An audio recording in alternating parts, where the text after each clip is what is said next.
নমস্কার বন্ধুরা, আজকে আমার রেসিপি তালের ক্ষীর ও তালের বড়া। তো তালের ক্ষীরটা প্রথমে করব, তার জন্য তালটাকে আমি ছুলে নিয়ে রস বার করে নিয়েছি এইভাবে ঘষে ঘষে। এবার তালের রসটাকে আমি একটা গামছার মধ্যে ঢেলে রসটাকে 2 ঘন্টার জন্য ঝুলিয়ে রাখবো। আর এই গামছাটা আমার তালের রস ছাকার জন্য স্পেশালি। তালের রসটা ছাকার পরে এই যে থকথকে একটা রস তৈরি হয়েছে, আর একটা নারকেল আমি কুড়িয়ে নিয়েছি, 1 কাপ দুধ, 1 কাপ বড় কাপের 1 কাপ থেকে একটু কম চিনি।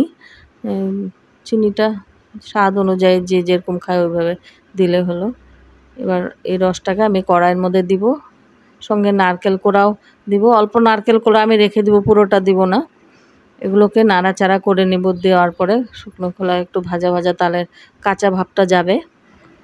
এবার 1 কাপ চিনি এর মধ্যে দিয়ে নাড়াচাড়া করব, আর সাথে দুধটাও দিয়ে দিব। দুধটা দিয়ে চিনি দিয়ে ভালো করে নাড়াচাড়া করে তৈরি হয়ে গেল তালের ক্ষীর। এবার নামিয়ে নেব।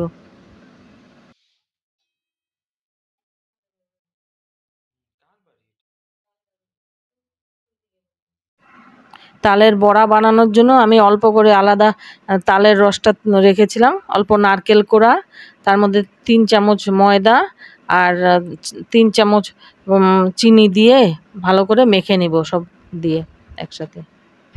এবার কড়াইতে তেল কিছুটা গরম করে তারপরে ব্যাটারটাকে বড়ার আকারে অল্প অল্প ছোট ছোট গোল গোল করে করে ওর মধ্যে ভেজে নিব লাল লাল করে।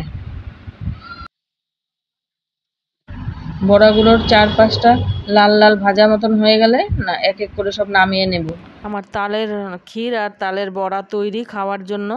ভিডিওটি ভালো লাগলে লাইক, শেয়ার আর চ্যানেলটিকে সাবস্ক্রাইব করার অনুরোধ রইল। সঙ্গে থাকার জন্য ধন্যবাদ।